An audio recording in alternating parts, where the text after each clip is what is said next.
Hit it.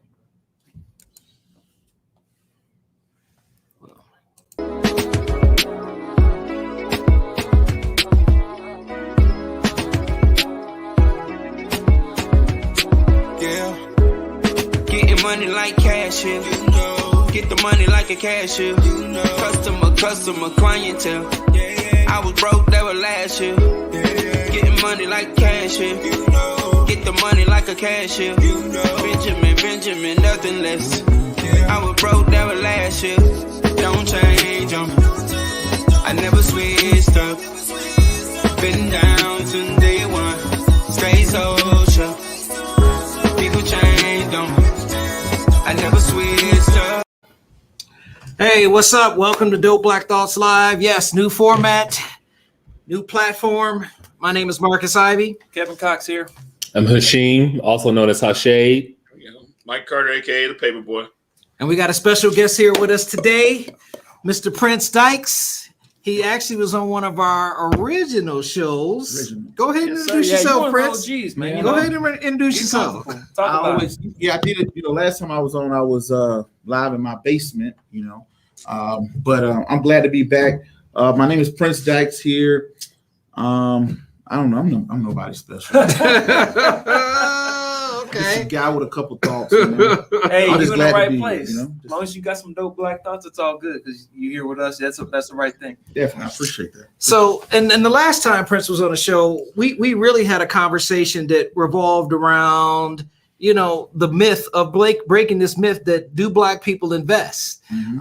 And the stereotypical view is that black folks are poor. Well, 76.7 of us are not living in poverty in that aspect, and so when you come to us and you approach us, it's okay to talk to us about financial things, stocks, bonds, things of that nature. Let's break that stereotype. But before we get into that though, Prince, we want to ask you a couple questions. If you up on some things these days, the criminal justice system. Yeah. All right. So in the state of Colorado, we just had get out of the Judicial Committee, which was a bill on the felony murder rule. Hashim, Yes. Talk to us about that. What's that rule? Let's talk a little bit about it just before we hop into the next subject. I saw you preface that for me not to be loquacious on this. So there was a bill that was passed. One of the sponsors was HD 36, State Representative Mike Wiseman, sponsored a bill that would change felony murder. And that felony murder, basically, I'm gonna really paraphrase this, that if I'm sitting in my car, I picked you up, gave you a ride during the snowstorm, you ran inside a convenience store, robbed and shot and killed somebody. I didn't know what you were doing. I was helping you, get the baby some milk is what you told me. You come back in the car, I can get charged with felony murder because I was a part of that. But it changed that from a F1 to a F2. So therefore, it's like not an automatic life sentence. But I'm glad it passed out of the House today. This is one step of many steps towards having a better criminal justice system or a criminal system, a criminal response system. But we definitely need to just get felony murder off the books, period. Period. Off the books, period. One of my first cases when I was a young PD, my first murder case was a young man, young brother who actually came here just to visit from Florida. And he came to visit some friends. The friend decided that let's go rob a liquor store. My client says, okay. Then they started dry there. My client said, you know what? Nah, I'm good. Gets out the car, leaves. The other guy goes in, robs the liquor store. Liquor store owner gets shot. And then he catches up with my guy. And my guy's like, what happened? He's like, I did it. Of course, they both were caught. Both were charged with first degree murder. Both went to prison. Yeah, for life. This young man is sitting in prison for life. I'm not going to say his name just due to the fact that I haven't spoken to him, but this is the felony murder rule. He was charged with murder as an accomplice, although he didn't commit the murder. In fact, he had actually disengaged and physically said, I'm not going to do this, but yet he was still charged and he was still convicted. Wow. So yeah. Horrible. So anyway, that's the newest rule that that came out. The rule doesn't. It's a start. Let's just put it that way. It's a start. Originally, it was let's get rid of first degree murder and make it second degree murder. but it's second-degree murder. It still carries a lengthy sentence in that aspect. What about you, Mike? I know you've dealt with some felony murders as well. And I was trying to see, I know it had already gotten past the House. It was in the Judiciary Committee in the Senate, or is that, am I getting that wrong? Yes, you're correct. It was in the Senate. It was. Yeah, in the Judiciary. So it's gotten past the House. It's in the Senate. It got out of committee 4-1. If I'm wrong, somebody let me know. And the main thing, and we had, shout out to Representative Weissman for coming on and talking to us. The main thing about this bill is, the mens rea. It tax on or no longer needs mens rea for you to be convicted of murder. That's the whole point of the original. Break that down for me, Mike.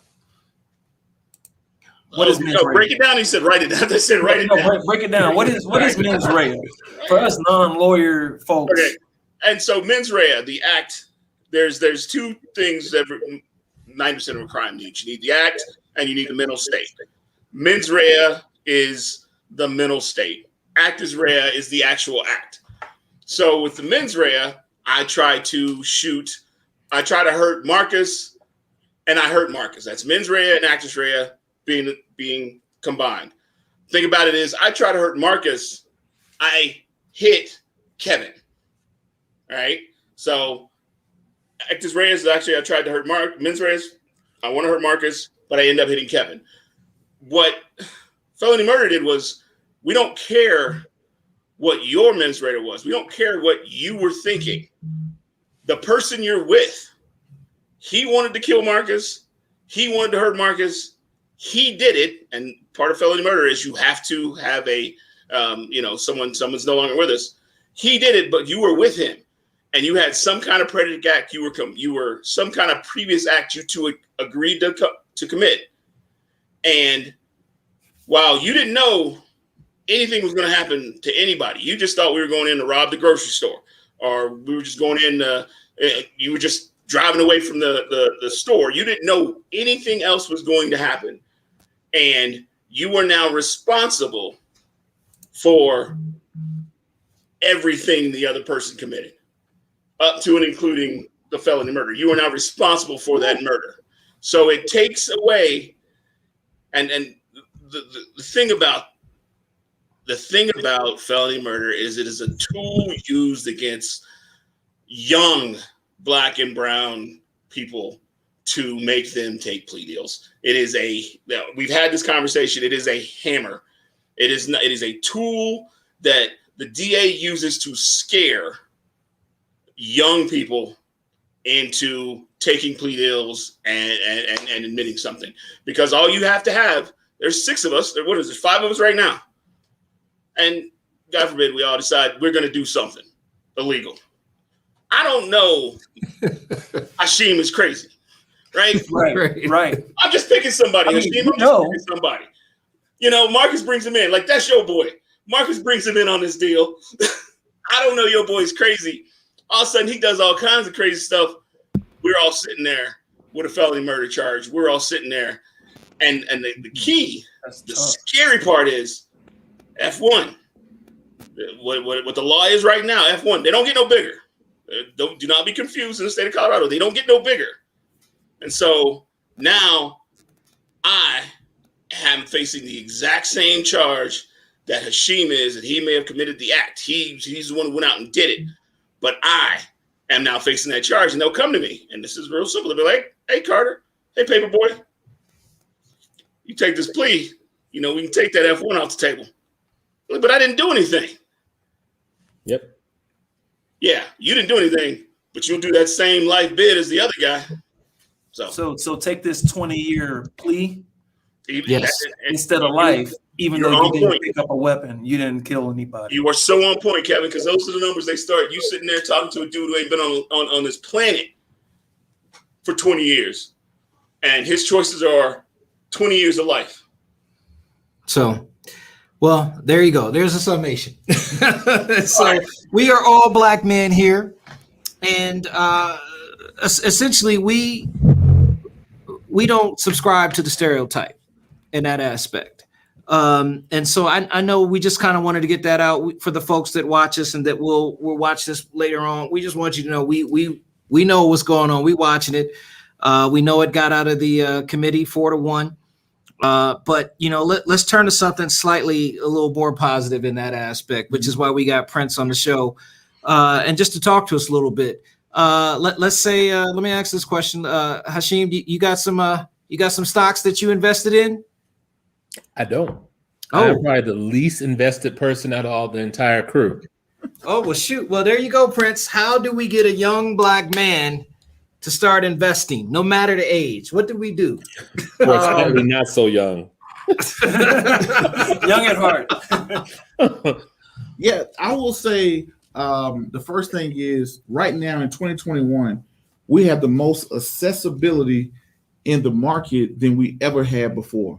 So what I mean by accessibility, meaning if you go back, in the early 2000s, even in the early 2000s, the 90s, the 80s, the 70s, the 60s, the 50s, so on, in order to even invest and even to buy stocks, it was so foreign.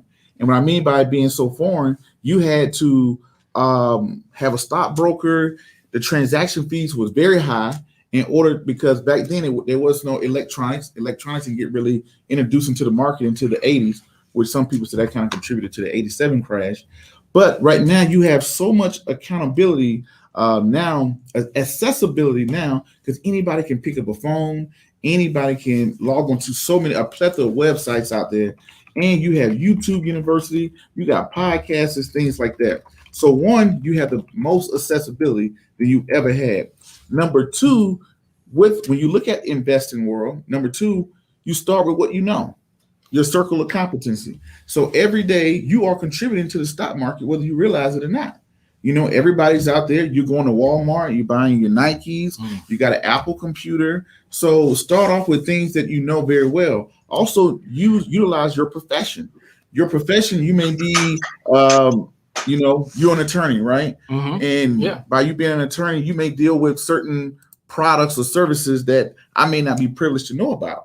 So for prime example, you're a school teacher, you may know about contracts that both of y'all sit on the board of education, right? Mm-hmm. So y'all see things get brought to y'all all the time that the city or the school system, products that they're buying from certain companies, you may be exposed to.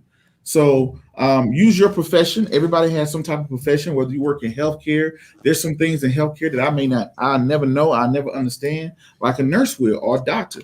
So one, you have people use your occupation. One, specialize in your occupation. Number two, the number two thing to do is things that you're using every day. Look at your credit card. What are you spending money on? And let's go take something even simple. Visa.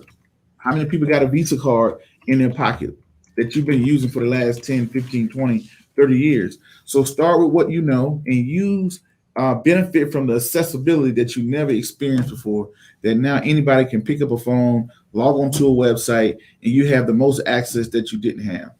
So are you saying, when you say use Visa, are you saying consider investing in Visa as a steady stock that is known to pay dividends and has been growing over time? So what I mean by that is, some people, I don't know the exact term, or not exact, I don't know how many stocks are listed. So it can seem like it's a plethora. You're thinking, where do I start? So one of the companies you can start looking at is a Visa. Hey, I've been using a Visa. So something you can do now. Okay, well, let's look at the fundamentals of this company. Does this company make money? Is it a profitable company? Does it lose money? How do I feel about its future? X, Y, Z. Now, once you know the fundamentals of the company, now let's look at the technicals of the company. Is it trading at an all-time high? Is it trading at an all-time low, or whatever? Nobody cares about the fundamentals until the stock start going down or any asset. As long as it's going up, everybody says, oh, it's good, it's good, it's good. But so I always tell people, first start with what you know, things that you're comfortable with. Go around your house. I'll task anybody in your room and to see how many publicly traded companies that you're already supporting that you know of or don't know of right now. That would be my way of looking at it. No, he's on point as somebody brought up Dell, Microsoft, and Google. Yeah, exactly. The platform we're using, and the Apple computer. I'm sure there's an Apple computer somewhere around here. I know. Mm-hmm. Hey, shout out to Round Rock, Texas, Michael Dell, and shout out to Google because we know they're listening. Yeah, and, they're and, definitely. the thing about it is, those are the things you look at and you start with. Because the world of it, what happens today, I look at 2021 and I compare it to, let's say, my dad's generation, which was more the 50s, 60s, 70s generation. His generation suffered from a lack of information and a lack of accessibility. This generation suffers from too much information. There's so much information, you don't do nothing. Versus in my dad's generation, they didn't know enough to do something. So in this generation, you can, anywhere you can throw, your phone at, or you can Google anything, and you can see so much information to where you're paralyzed. You don't even know where to start at. Like it becomes white noise, basically. Exactly. And another thing I would tell people to do, also take me for example. I'm not a very mechanical person. And if I have a mechanical issue, I'm going to go hire a mechanic, right? If I had a legal issue, I'm going to go hire an attorney, right? So, and it's the same thing in finance. If it's something that's scary, you don't know something about or whatever, go out there, seek maybe a financial advisor or a wealth manager that you may trust, and seek out their profession. Got you. So you spoke of how the previous generation didn't have the access, right? Had the means and not the access. Now we have the access, but studies have shown that we don't necessarily have the means. When it comes to this hiring thing, so coming out of the recession, right? Coming out of the recession, out of COVID, still coming through COVID, how does that really look for someone struggling to make an investment? Do they have to buy a whole stock or whole share, I should say? And you're 100% right. Income levels does dictate, because people with a large disposable income are more likely to invest. People like, hey, once I pay my bills, I have money left over. That's disposable money. They're more likely to invest. As you make more and more money, the greater the investor you're going to become. Once your basic needs are taken care of, whatever your needs may be. Now, you're right. Some people we don't have the opportunities, or we may not get the job or the phone call or things like that. But I deal in the realm of, what can I handle? What can I deal with? Right? I will go crazy. I probably got, 20 things that I can worry about right now. Right. But I choose to say, okay, out of these 20 things, what can I control? Right. And if you have money, or, you got to think about it now. Today, say people got a $1,400 stimulus check. You can take your $1,400 and you can go buy let's say not a vacuum cleaner, but what's the thing that you clean carpets or whatever? You can buy enough cleaner to start a cleaning business, right? With $1,400, and to say, then to market yourself, to say, hey, utilizing social media for free, and to say, hey, look, I have a shampoo or whatever, I come by and clean your office, $50 or whatever the case may be. That $1,400 stimulus check you got, now you legitimately have a cleaning business. You can go out and, hey, let me go clean your carpets. Hey, you know what? You got a couch, I can make your couch look new, right? So those things now think about it. That was almost impossible 20, 30 years ago, because you didn't have social media. Now you have, hey, you know what? I can go spend $1,000 on carpet cleaning, like a shampoo or whatever, and then take another $100, go to market yourself locally. Maybe you may run Facebook ads, or you may find a podcast like this. Hey, can I get a spot? Can you play a little 30-minute segment? Let everybody know I clean, or whatever the case may be. And boom, there you go. And right? Imagine your name up there at the top of the screen, right there where it says Dope Black Thoughts Live. See that black space? You can be advertising your business right there. Ad space is available, and we're always taking offers. So go to info@dbt.network and let us know what you're looking for. We can make a deal with you. And the thing about it is, some people may look at it and say, hey, well, think about it. You couldn't take $5 or $10 20 years ago. Where were you going to go? You only had 3 outlets 20 years ago. You had print, which is newspaper and magazines. Then you had TV and radio.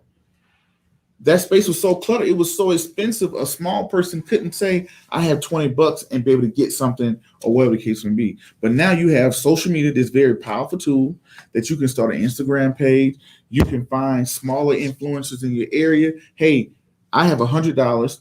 I can pay $10 to, hey, can you run an ad for a week to 10 different influencers? And that's $100.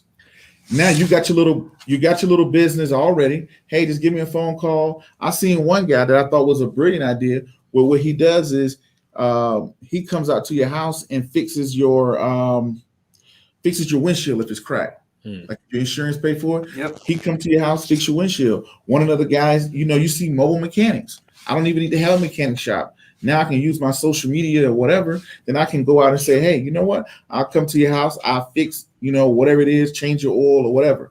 Hey, I'll come to your house and change your oil or whatever. So I'll walk your dog, right? So I think that now we are I think we're probably one of the greatest times we ever had for small business. Mm-hmm. Take me, for example. I would be unheard of if it wasn't for social media. Social media is giving me a voice. I wasn't created by television and radio the traditional ways. I was getting up, sharing my ideas, recording my own stuff, putting out my things, going out doing things or whatever. And it created an opportunity for myself that was not available 20 years ago. Gotcha. So Royal Finance Investment Group, that is your company? Yes. So it's a Black-owned business. Mm-hmm. Yes. All right. I always like to promote that and let that be known. Uh-huh. A lot of our listeners say they support Black-owned businesses, and they may need to invest, get their money up, earn interest, and purchase some financial instruments. So go to Royal Investment Group and check them out. And as that banner said below, please go to patreon.com/dopeblackthoughts. But look, I wanted to kind of give a little bit more of a preface as to how we met and, before our first episode, even together, because you came before the school board in 2017, 2018? Yeah, that's right. Yeah. And he had written a book. This man's an author as well. And, I'll put on the banner. You wrote, your first book was Wesley Learns to Invest. Yep. Talk about that book and talk about the series and how far that's gone. Yes, I had written I self-published my first book 2015, which was the world's first investment book for children. Wesley Learns to Invest, right? And I self-published that in 2015, and then my second book came out. Y'all remember Famous Amos, the cookies, Famous Amos. Mm-hmm. He was on Shark Tank. I took it to Shark Tank. I didn't make the show. I was a finalist, but I didn't make the final cut. But I met Famous Amos. We became friends. I just spoke to him a couple of days ago as well. And he helped me. He was on the show. I think he appeared on the show twice. And he helped me promote my second book, which Wesley Learns About Credit. So I wanted to teach kids about investing. 2 years later, in 2017, I wrote Wesley Learns About Credit. So I'm active duty military in June, it'll be 18 years. I was brought here, to Denver, Colorado. And when I got to Denver, I was like, well, how do I get involved? How do I tried just calling some people, and I didn't know anybody. I didn't know anything, but I felt as though I had a great product that people needed to hear, that people needed to see or whatever. And I'm always been podcasting for, I don't know how many years now, podcasting, YouTube and things like that. And I decided to show up to a school board meeting. I signed up I called up the school board and said, hey, how can I speak? And they gave me a little 3-minute slot and said, hey, you could come and show up and speak with what you want to say. And I went to the school board meeting and talked about, hey, how I wanted financial literacy in schools, how it doesn't matter what you became, you should be involved. And at this time, I only had 2 books, right? But you also had your other organization, Global Children's Financial Literacy Foundation. Yeah, Global Children Financial Literacy Foundation. I have a nonprofit as well, which is what we do is we turn kids into first-term shareholders via the book club of Wesley Learns. So we take kids, we turn, right now we're in, I want to say 6 boys and girls club right here in Denver, where we made kids shareholders of Nike and Coca-Cola, and now we're doing Apple. So Apple. Yep. Yeah, we're taking, so we took one I would say the first young lady that we did, I don't want to talk over myself, but I went before the school board and I spoke about my foundation. How can we get involved? And that, that's what the first time y'all ever saw me. That helped me get into a lot of the schools. And then I ended up running into, Broncos legend, Terrell Davis, NFL Hall of Famer. He saw the first 2 books. He really liked it. And he just said, Prince, I got to be in this next book that you're doing. I said, well, I'm doing another book about insurance. I want to teach kids about insurance. He looked at me like I had 3, like, insurance. Like, I was like, yeah. I said, I don't think it's going to be a, fly off the shelves, but I think it's very important. That's what's hot in the streets, Prince? Yeah, I see that's what's hot in the street, insurance. I was just like, I think people should be in, you know, how many times I get people have DM me all the time with GoFundMe's because their uncle, sister, brother died, and you're looking at that's the generational wealth has been. If I can't bury my dad, what do you think those kids are getting? Yep. That's the point. Right. And so you hit it on the head, which is really a thing that I think we're lacking. I think history says that Black folks have not been educated at the same rate as white folks when it comes to financial literacy. And I think that's one of the things that's lacking in our school. Also, Black history. Black history is American history, but financial literacy is the thing that if you go back and you know, people are going to be offended, but when you go back and you look at when people were trying to get loans for property, and they couldn't get loans for property, or if they did get loans, it was you know, you weren't getting value, or you were only given enough just to go be in a certain neighborhood. And then eventually, when Black folks filled up that neighborhood, you know, you either buy them out or whatnot, gentrification, whatever. Yeah. Do you think if there was proper education for financial literacy, not just for Black folks, but for everyone in general, how do you think things would be different for us as a community? I think it'd be massively different. I think the first thing that we're seeing is you're seeing conversations like this that you've never seen before. When I started this out in 2013, I started podcasting and YouTube and things like that. This wasn't a topic that was really people were talking about. Now you see it's all through hip hop. It's about who's making business moves now. You're looking at who's making business moves more than their albums dropping. So you want to know who's buying and who's selling, who's buying land, real estate. Those conversations have shifted, right? And, you know, I like to pat myself on the back and say that I'll help push that. You're like 50 Cent wouldn't have made vitamin water. He would have made that vitamin water if I didn't do that podcast and say that, right? But I think I contributed to the push, you know, from 2013 to 2021. It's a way massive topic now, you know, to where I think now by pushing that culture, you know, for prime example, I'm gonna go back to this when me and Terrell Davis sat down and he said, "Hey Prince, I think this is cool. Let me do this." He put me on a whole nother platform. You know, he put me on a whole nother platform to where he said, "Hey, well, I want you to go down into the Broncos Boys and Girls Club." That got me onto the media and to the news and things like that. You know, Rod Smith, you know, the other Broncos legend, he got involved. The Broncos, I don't know how many Broncos I met that got involved with that whole project of helping us launch that. And, you know, at the Broncos Boys and Girls Club, in which we turned around, let's say for prime example, the young lady that we purchased Nike, it was $60 when we purchased it originally.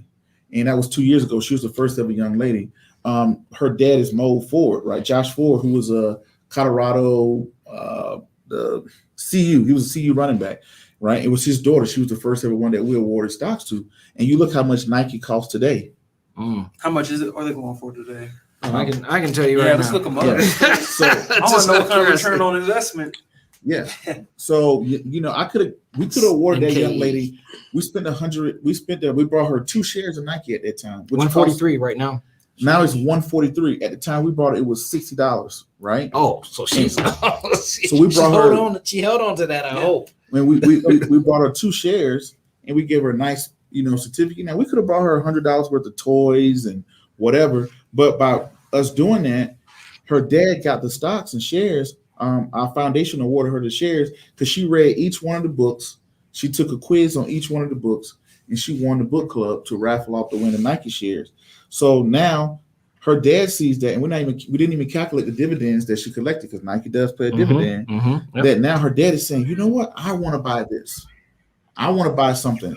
I want to do this. So I think that's what's changing the whole culture just from these little coloring books. It's going to expand exponentially because then she's going to pass that down to her kids. And I think that's the answer to I won't say every little problem, but I think that's the start. A politician, in order for us to have a political impact, we must have a financial impact, right? True. Because somebody has to fund, hey, this politician wants to run, he needs to have some type of funding, right? If you want to start a business or anything, you're gonna need some type of funding. So if you don't have that, you look at hedge funds and you look at things like that, where our market participation is, which is very low.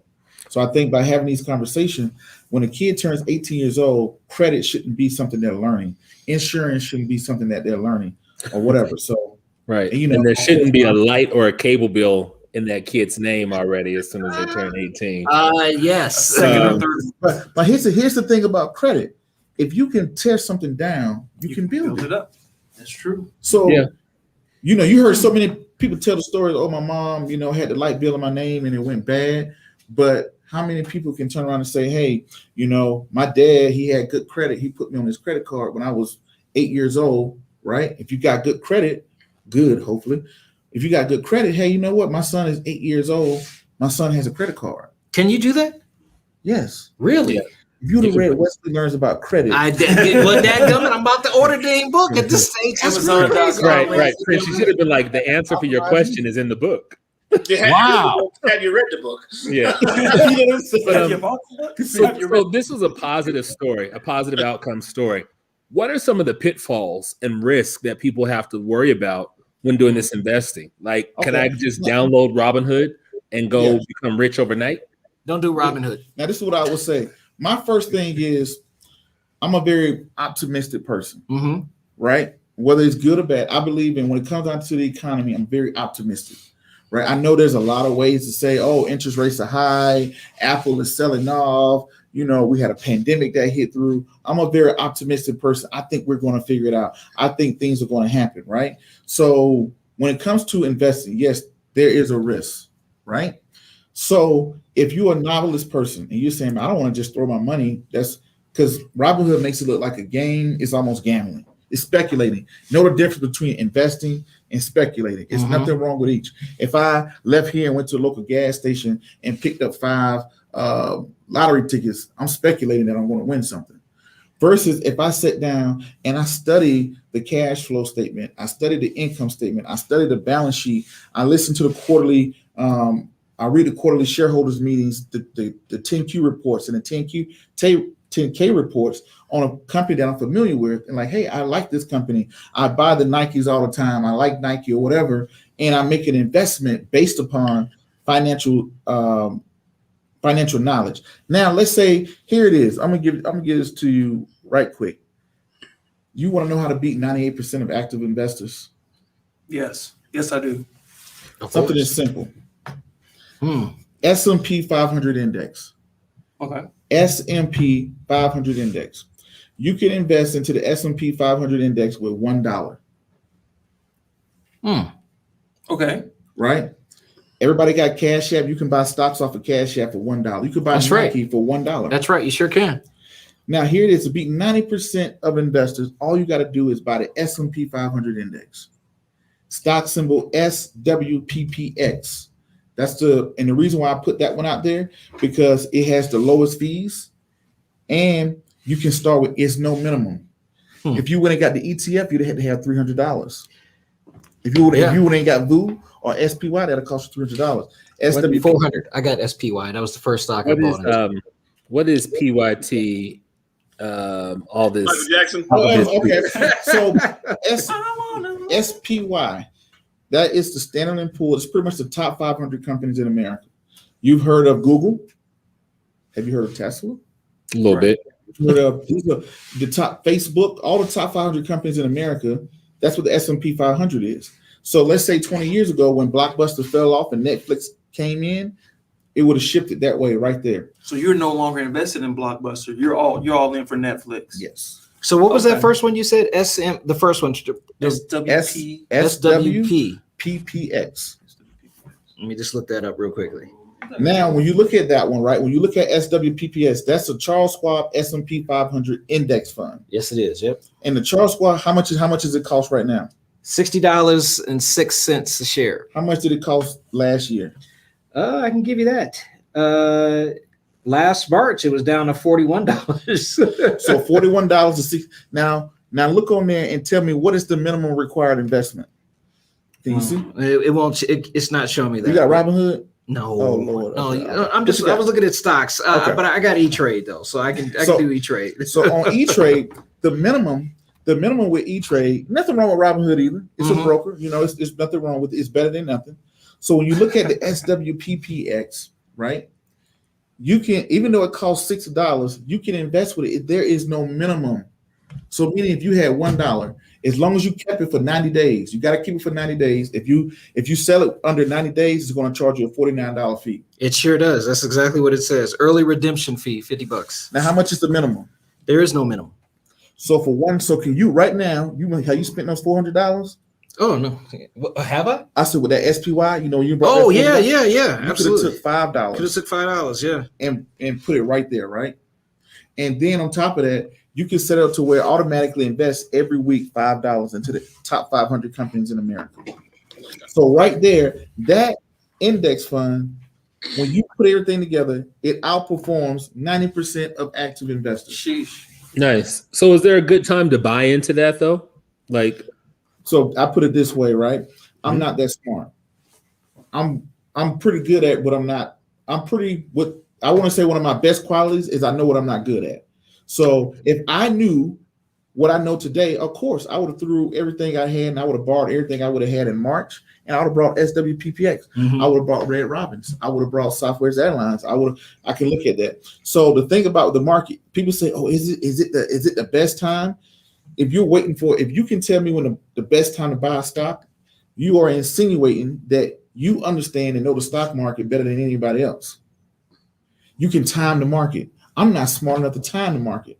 So what I would do is get in and stay in. I like that. Yep. And I see someone on the comments said they would treat it like a savings account that I can't touch. And I like that idea. But if we look at savings accounts, I remember back in the day, savings accounts used to earn 3% interest. What do you earn on a savings account nowadays? Oh, so right now, the Fed chair. Who is the Fed chair? Is it Yellow? No. What? Then we just do female. She's the Secretary of Treasury. Yeah, Secretary of Treasury. Oh, that's right. She used to be the The Fed, Fed chair. That's right. She did. Yep. Now who's Yep. the Fed chair now? Boris? Huh? Not Boris. Jerome Powell. Okay. Oh, that's right. It's the first African American, No. right? Jerome. He's the first white guy that I met named Jerome. Oh, sheesh, man.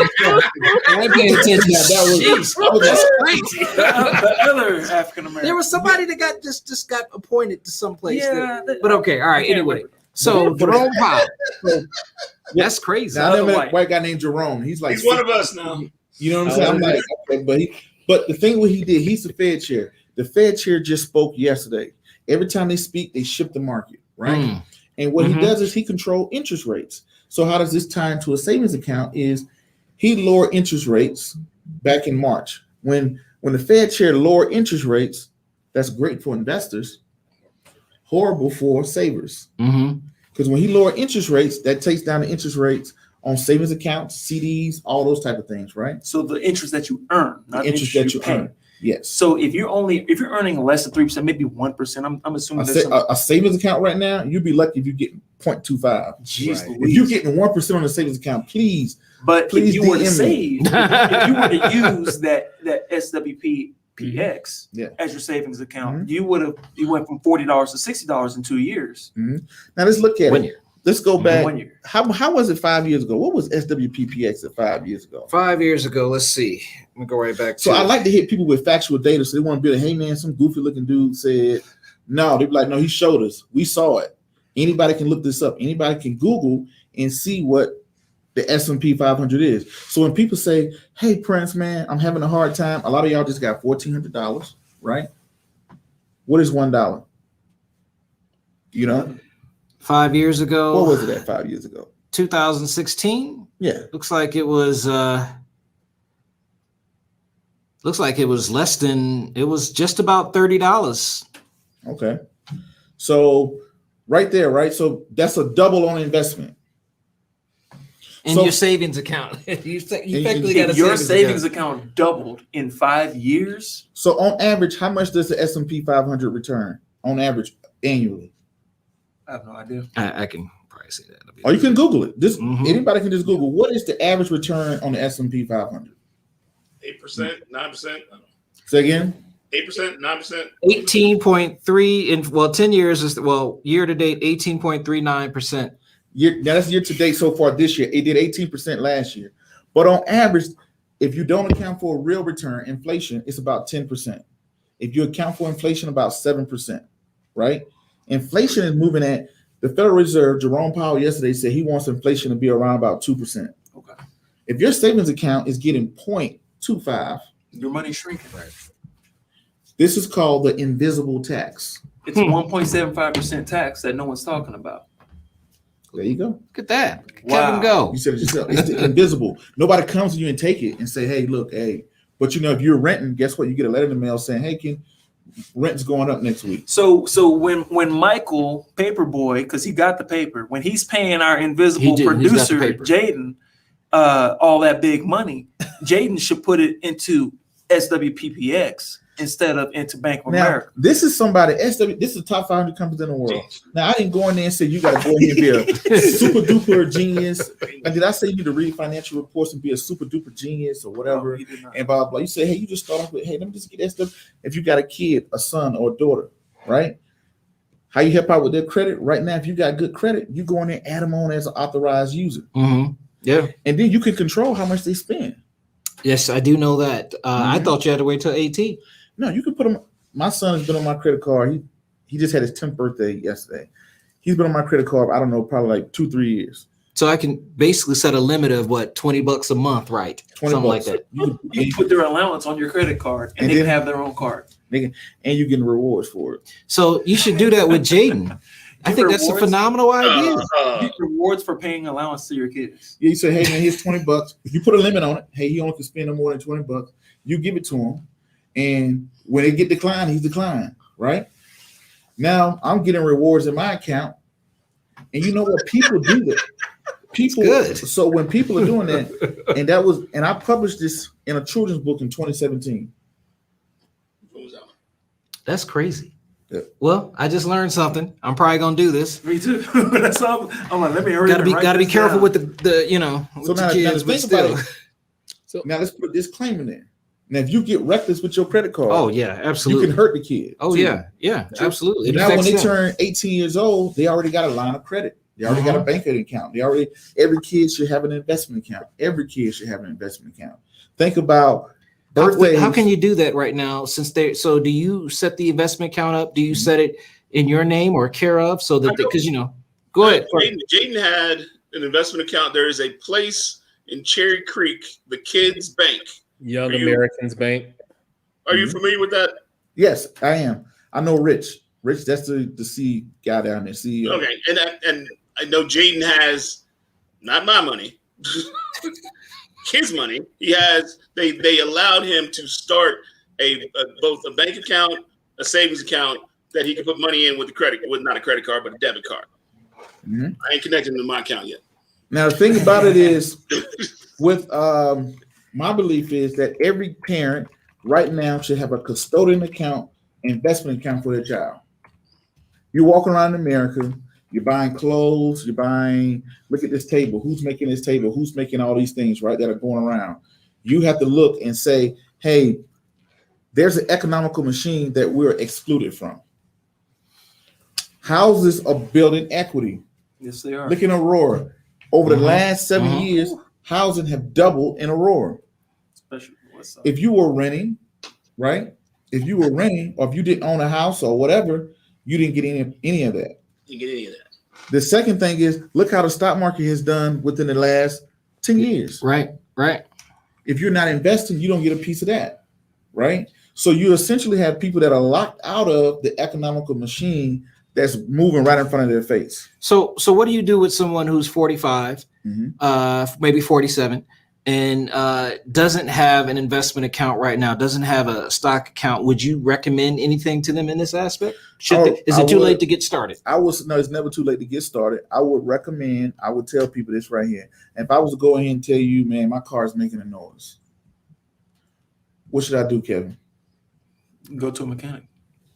So right now you have people, one of the most notorious financial planning colleges here is the College of Financial Planning, right? You got so many people that are going there, they've graduated or whatever. Growing up, I never knew nobody that had a financial planner or financial advisor or anything. That was unheard of, right? Or a therapist either. But let's say you reached out to someone and said, hey, look, I'm trying to build a 401k. I'd have no 401k. Right? I don't have a 401k. How can I get a 401k or whatever, right? and sit down with that person, let them walk you through with helping you build a 401k, right? Find somebody that you know, that you trust, right? That is qualified, have the proper licenses. Look for a fiduciary. A fiduciary, right? Fiduciary by law has to act within the best interest of the client. So look for a fiduciary to say, hey, by law, let me sit down and see, can I find me an investment advisor or a retirement investment account, and to say, hey, we have all this accessibility today. Create your 401k if you want to create a 401k. So Prince, do you offer those services? Does Royal Finance Investment Group offer those type of services? Right now I'm private. I'm not open to the public at this current point. Just with my workload with being a podcaster and things like that or whatever. So I'm closed to the public at this point. But once I retire from the military, I'll be more open to the public. So is there a place that you would recommend, someone, person of color that you would recommend, a black person in particular, not to water it down, but a black person that you would recommend that our audience, that we all can go to and say, this is what I need to do. This is what I like to do. Unfortunately, not at this time, right? And the reason why is because there's a lot of people that didn't trust what I say, and that's something I don't take lightly. So I won't sit there and say, oh yeah, just go to Susie, John. Yeah, they'll take care of you or whatever, We have a lot of that's going on. So I know a lot of people that do stocks and that invest, but it's a difference between doing something and being a professional, right? Yeah. Right. There's a difference. I can go on Legal Shield, right, and say know all this stuff about legal, but am I an attorney? Right. I'm not an attorney, right? I cannot get an attorney advice. He's a professional. He's an attorney. Now, I do know a lot of people that are doing good things, that day trade and stuff like that, but I can't say, hey, go to this person because you ain't qualified. I'm sorry. Right? So that's why I bust my brain, and you know this, Kevin. I always let you know what I'm doing. Like, hey, I'm doing this, because you have to be qualified. So would you recommend someone going to a platform right now? So I'm actually on. I'm on every morning from 7:30 to 8:30 every morning, because I'm playing the stock market. I'm doing it, but I'm doing covered calls. That's why I talked to you about that. I made money off of it. All right, so I'm doing those and options. What about a covered call ETF? Yeah, actually, I just did my first one. Oh, we talked about that. Yeah, we did. We talked about that. Yeah. See, okay. I'm just, because right now I'm looking at it as a way that I'm looking at the tools that so many people have used that we don't know about. And so I'm watching your videos. I'm watching some other videos, in particular, because I'm just trying to figure out what can I do to generate income. So what is a cover call ETF? Y'all keep using insider baseball talk. Yeah. Hey, look, I'm outside. This is how I would look at it. I will start at the bottom level. If somebody who's tuning in and saying, man, I want to get into investing, I will say this. Anybody can go to E-Trade and set up a retirement account. Anybody can go to a TD Ameritrade and set up a retirement account. Anybody can go to Fidelity and set up a retirement account, right? And I would say start off with an index. Yes, After the index fund, S&P 500, low cost index fund. Then the next level is, when I want you to do too, when you look at SWPPS, look at the fee on it. Yeah. Right? When you look at the expense ratio, right? So once you have that, then go to individual stocks. Say, hey, you know what? Now I know a little bit. I got my feet wet. Now I can go to stocks. So you're saying start with the safe stocks that are guaranteed to do better. I would do indexes first, a broad range of stocks. Your Coca-Colas, your Nikes, your Apple. Shouldn't they start with an investment person first? I can't hear you. Say what now? He said, shouldn't they start with an investment person? I don't think you have to. You don't have to. Yeah, because accessibility has increased. Has changed so much. It's changed, right? Like, think about it. I can get on my phone and go to YouTube and learn how to change a muffler. So two things. One, where do people go to watch your videos, Prince? And two, people should understand, don't use your rent money to make these investments. That's right. After your necessities are met, and instead of having that fast food this week, whatever, go ahead and eat at home and use that income to get you. Yes, I do a podcast, and anywhere podcasts are available. I'm on Instagram, YouTube, or whatever. I do a plethora of things. I show people how to transfer their money out of Robinhood and go to Fidelity or E-Trade if they want to do a transfer. I show people how to buy their first stock, how to set up a brokerage account, how to open up an account for their child, how to buy ETF, how to buy a mutual fund. I try to make a plethora of information on E-Trade and TD Ameritrade. Now I'm branching into Fidelity. And the advanced level are derivatives, something like stocks, right? So hold on, before you go further, I just want to keep breaking it down for folks at home that are interested. So Apple, if you have Apple, they can find your podcast on Apple. Can they find it on Google Play? What's it called? We're on Google. What's it called? Is it The Investor Show? All right. Which is so the Investor Show is the YouTube is where I went. It was the funniest thing because we spoke, and I was looking specifically on how I could do a covered call. I think he had a 4-minute, nice digestible video on YouTube that I watched. And although it was a little older, I went and still was able to do the same thing. So it's called the Investor Show. So when you went in there, when you saw it, you were like, I think I know this dude. Well, I didn't see a picture, but I heard the voice. I was like, and then I said, is that Prince? This is Prince Dykes. Okay, yeah, there we go. All right, okay. So I subscribed to that, just like y'all can do here. I'm gonna pull into Kevin. Y'all can subscribe to us as well. Absolutely. But I subscribed to that, and then ended up watching a couple other videos and went ahead and make some moves on in the stock market. I've been doing it every day for the past 2 weeks. Been on every morning, and then I do the power hour if I get a chance, which is usually about 1 o'clock to 2 o'clock, which is the close. So yeah. And easy does it, easy learning. You can go and open up a simple E-Trade account, TD Ameritrade, Scott. And I use 3 my platform is built around 3 things really. It's either going to be interviews or I do commentary on what's going on in the world, because economy, if you know what's going on in the economy, you know what's going on in the world really. So I do commentary. I bring commentary off of, let's say Jerome Powell spoke about Fed Reserve. You're like, what are you talking about or whatever. So I do commentary, I do interviews and tutorials. So the thing that people love the most are the tutorials. So I do tutorials, I do a little bit of commentary, and then we bring on guests as well. You had Killer Mike on, didn't you? Killer Mike was on like a month ago or something like that. Yeah, Killer Mike, Wolf of Wall Street. It's a plethora of people that's from so if you have Al Gore's internet at your fingertips, all you have exactly is go to youtube.com and search and watch the video. Yeah, I'm on Facebook, I'm on Instagram, I'm on YouTube, I'm on iHeartRadio, iTunes, Spotify, anywhere that you could, and then the books, the children's books, because I always tell people it's good for what you're learning, but also make sure you bring your children along with it. And that's awesome that you bring that up as we're approaching the religious spring holiday week, right? Yeah. Fill these Easter baskets up with children's books on investment, on savings, on insurance. Say that. Yes, that's what I'm talking about. See, now that's a dope black thought right there. That your children's credit scores and bank accounts can rise like Jesus rose. Again, with all power in their right hand. Yeah, and and those books are hardcover, paperback, ebooks, and audio. Okay. So you can listen to it and watch it at the same time. You can just listen. And I even made a cartoon series too that's out there too that's floating around. Good Lord. So you can watch a cartoon, you can listen to it, you can do an ebook, you can do a hardcover to keep it, for whatever. And and it's. So do you feel that this is safer or a better option to go than instead of like buying tennis shoes and trying to flip tennis shoes?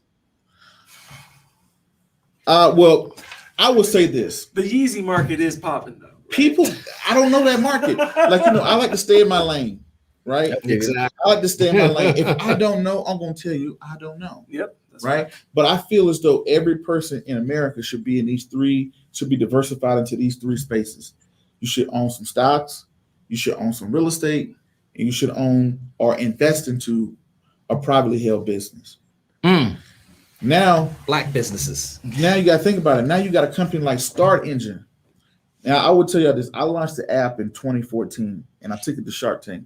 And it's my whole video is out there because I got to the semifinal. I got to, the finalist thing, but I didn't get picked up for the show. And I didn't have the capital to keep pushing into this app, right?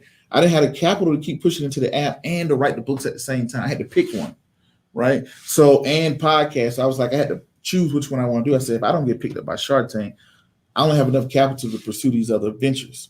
So that app essentially is what we know as Start Engine today. And it's where, let's say,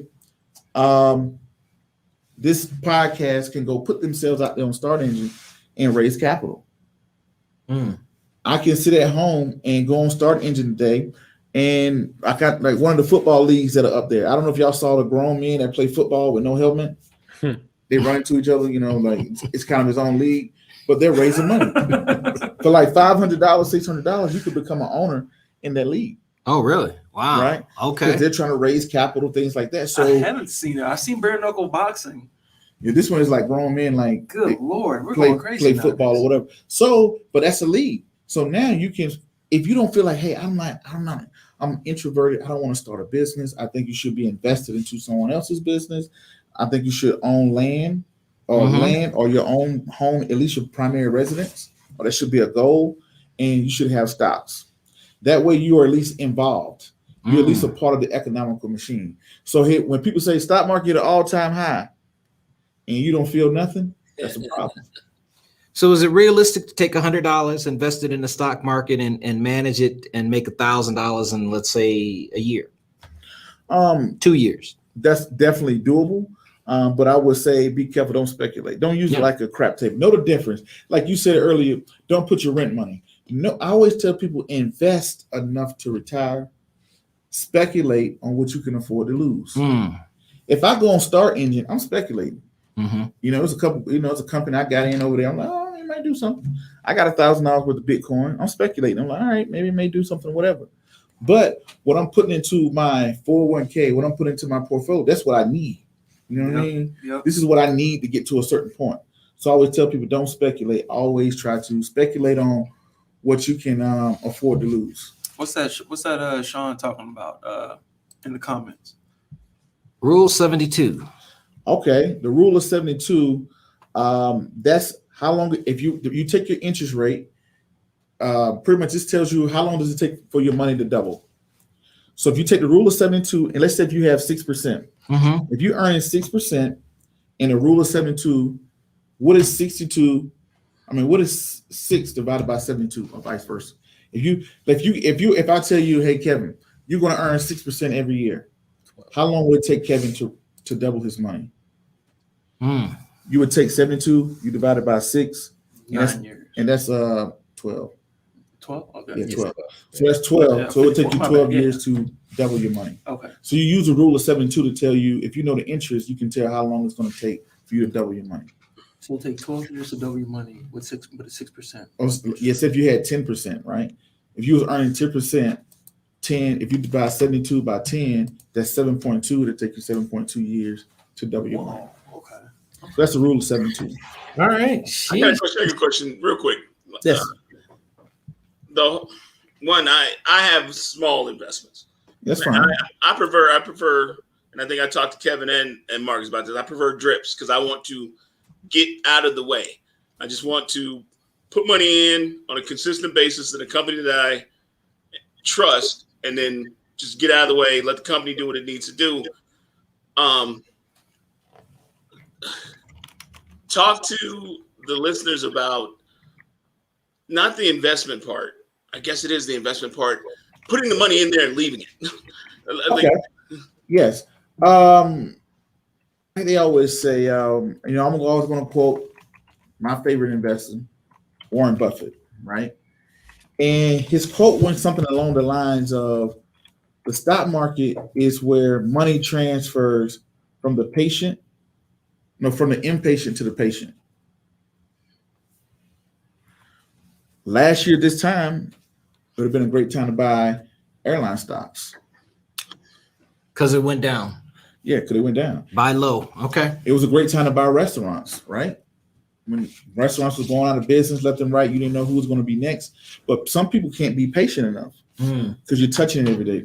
The reason why you trading options, let's be honest. Oh, yes. 90% of everybody you trade, I don't want that slow money, 10%. Yes, I can exactly. get 10% in a day. I do. I want the premium, and I want if it hits, I want the profit on top of I'm with you. But 95% of people who think like that will lose to an everyday person. That's why I have 2 portfolios. You got that long Ivy money. I have one that's dividends Mhm. that I'm growing. You know, I find certain dividends in certain industries, and I'm just sitting there letting those grow, and I'm purchasing. I'm trying to get to 20 dividends of each of these 10 that I have. And then, you know, and then the other one is, I'm playing So around who with do that. you got your cover calls on? Some companies you probably never heard of. Who is it? Like, give me, I might hear. I can give you one right now. It's a weird name, but it's producing, and it's about He's producing. it's about to hit tomorrow too. So, you ever heard of a group called? Let me just pull this up so I get you the symbol. It is UVXY. No, I haven't heard. You. Yeah, what name is it? Well, anyway, they were a company that was at one time there was 30,000 per stock. Okay. Share, then it's gone down. So anyway, I bought in. So just cover call here. I bought in at $6.50, and I bet that it wouldn't hit $7. If it did hit $7, then I would lose my 100 shares. But I'd make the profit on the shares, on the exercise Now, shares. Yep. When you do this, right? When you do a cover call, this is my thought process. I always tell people only do cover calls on things that are financially stable. Yes, So exactly. let's look at this, right? Why not do a cover call on the index? That's what I'm talking about next. But you have to. Here's the thing: you had to buy 100 shares, and it's more expensive to do a cover call. So this what happened, right? Do you know that people with poor people make riskier decisions than wealthy people? Oh yeah. Oh, absolutely. See, that's my point of buy hold. So because what happens is to our listeners, people with little money want big money. Mm-hmm. But people with big money want little money. Yeah, slow It's down. So, like, if you are in a position of, you look at somebody like a Warren Buffett, right? Mm-hmm. He don't need to hit the next big thing, right?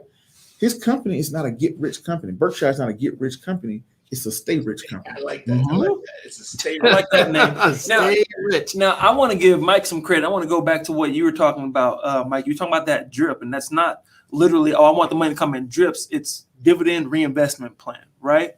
Right. I get that right. And like I said, I found a couple of companies that I like. Well, no, I'm not even I ain't gonna apologize. I found a couple of companies I like. Right. I'm not gonna worry about them. I'm not gonna worry about the stock market. Every month I put money in. They have a dividend. They take the money I put in, the dividend that they give me, and they buy more of that stock.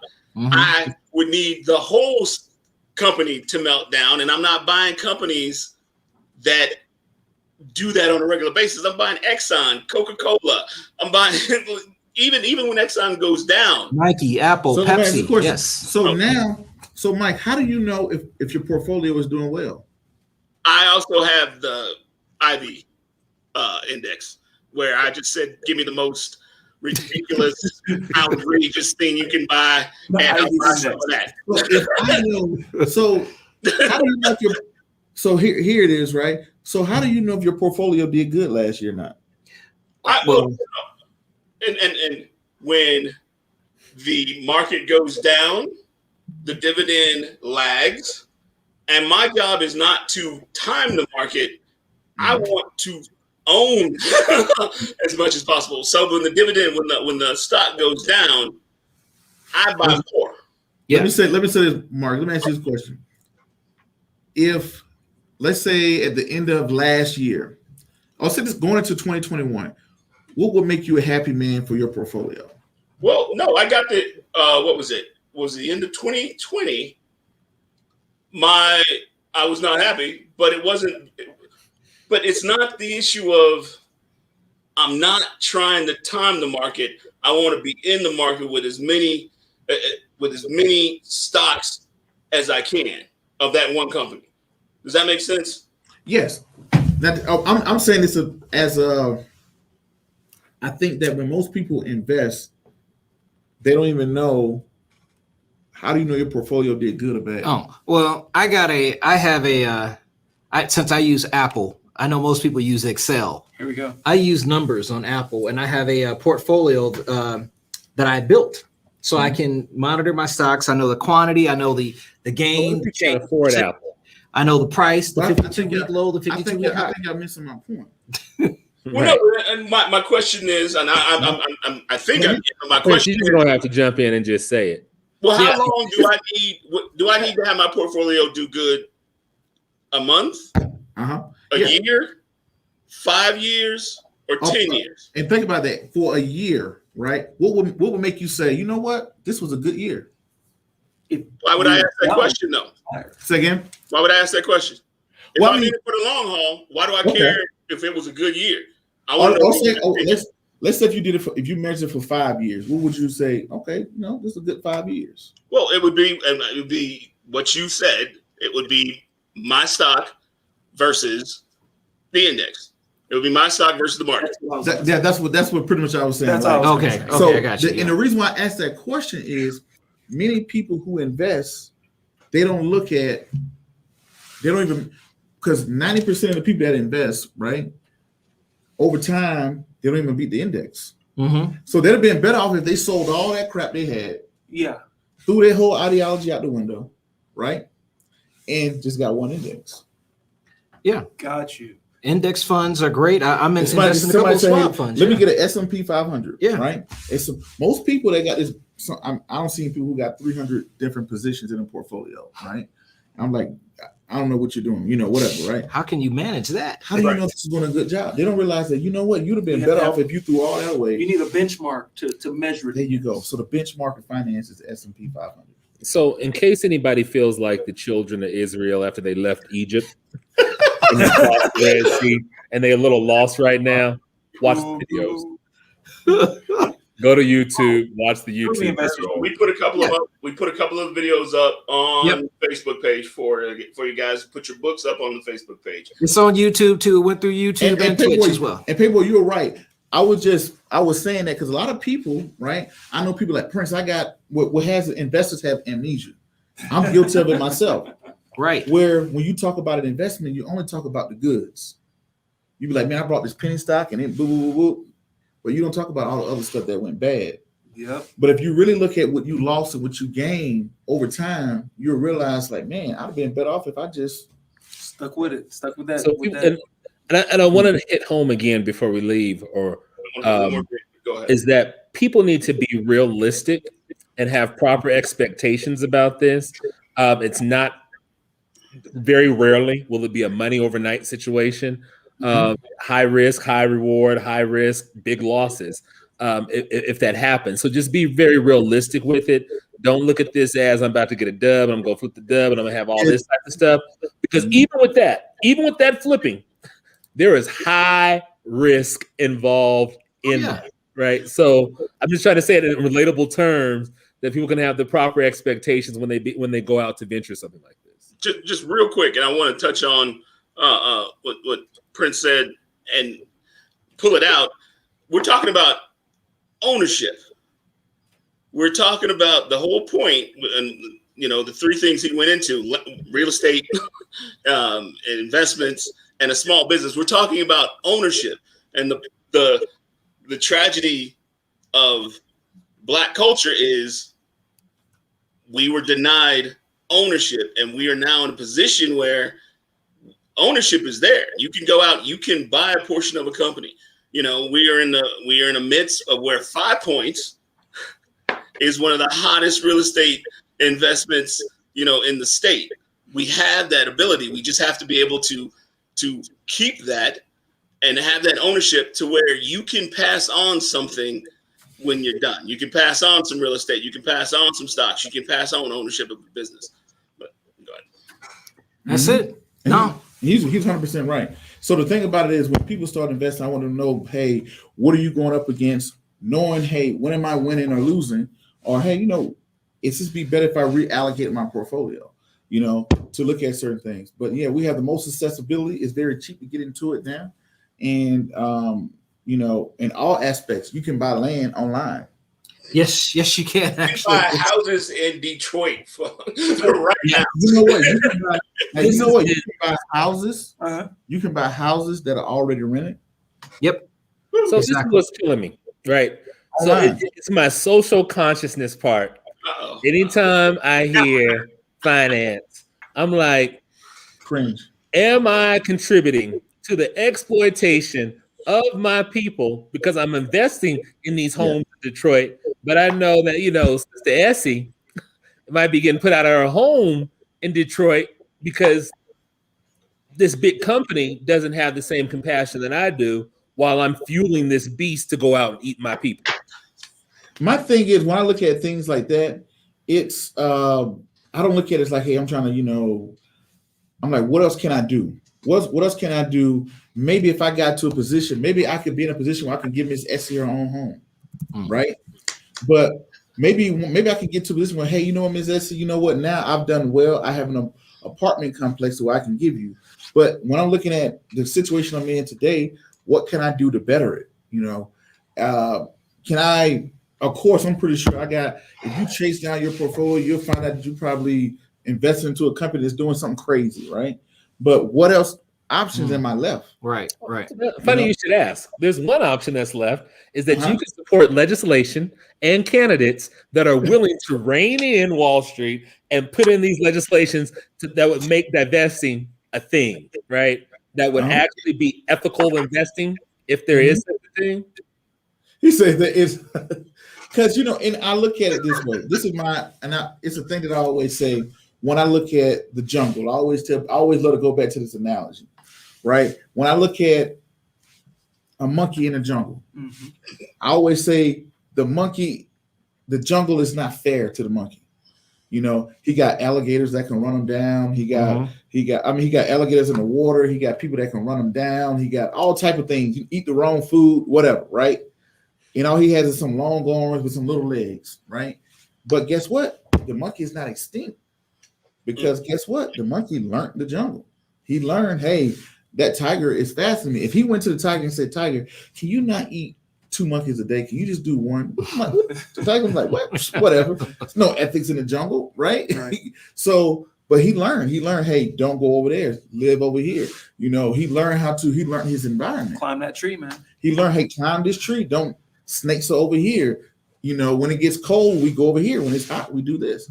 So I look at, now I look at my life, I'm 36 years old today. I say, well, I'm in this situation. I'm learning the jungle. Yeah. It's not fair to me, right? But what can I do? Ladies and gentlemen, that sounds like a dope black thought right there. That's right. Coming from our special guest, Prince Dykes. That's how we like to wrap up every episode with a dope black thought. And that's what he's putting out here basically is learn that jungle. And kill any Tarzan you see in that jungle. I think you were saying the jungle ain't fair. I think that is something else. That was it's a concept. But if you got killed Tarzan, fine. But wow. All right, ladies and gentlemen, we went over, but it was worth it. My hope is that you go back, you review this. I also hope that you go to the Investor Show and go learn. You heard one of the 3 things that you can get yourself invested into: stocks. And you can do it right now. And you just heard one right now. I just did it actually while we were sitting here. I just went in and put $120 in it. I just bought 2 shares. Yes, I did do that. So the 3 things were stocks, private business, and real estate. Yeah. Here's a private business right here. You're watching. Dope black thoughts. What? You can buy land online too. So we spoke about you can buy land online. Yeah. A lot of people get stimulus checks. There's a bunch of land. Nobody land in Wyoming, Colorado, Arizona. Do you have to go to Wyoming, though? Huh? Do we have to go to Wyoming? No, you ain't got to. I'm all down for empowerment, but why would you do that? That's not go crazy. They're just going to send you a letter to pay the property tax. You pay the property tax is yours, and you could sell it in the future because now you can use it as collateral in the future to, exactly. Yep, Wyoming, lovely state, friend of the show. All right. So with that, we say peace. To all our see you all Saturday. What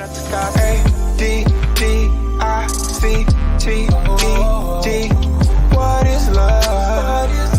It's a drug. Let it rotate, then hit back in it. Calling me an Uber just to hit back in it. Use the cash out like pay, I send it. Is it really worth the wait? I don't get it. Divide and gravitate. Taste that wet emoji got me higher out of space.